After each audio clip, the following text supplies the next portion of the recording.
Hi, I'm Ken-David Masur, Music Director of the Milwaukee Symphony Orchestra. I invite you to an exciting program entitled American Voices, which continues our season-long exploration of the powerful relationship between words, language, and music.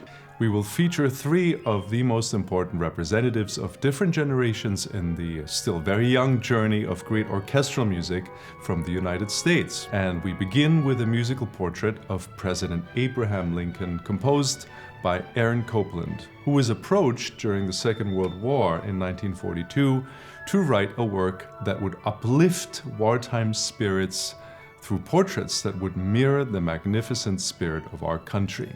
There are, of course, many iconic speeches by the Reverend Dr. Martin Luther King Jr., and American composer Richard Danielpour was inspired by the last speech Dr. King gave on April 3, 1968, also known as "I've Been to the Mountaintop." Danielpour transformed this speech into an extraordinary clarinet concerto that will feature principal clarinet of the Milwaukee Symphony, Todd Levy, as the orator on the clarinet. We also recently celebrated the 150th anniversary of perhaps the most daring pioneer of music modernism in the United States, Charles Ives.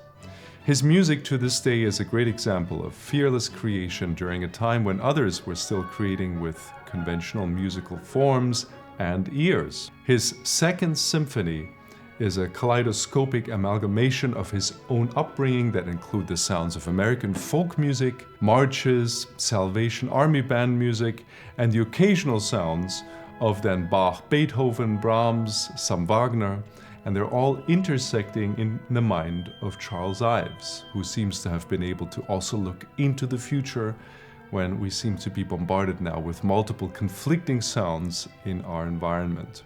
To this day and beyond, his music will challenge, it will confuse, it will amuse and inspire unconventional creation.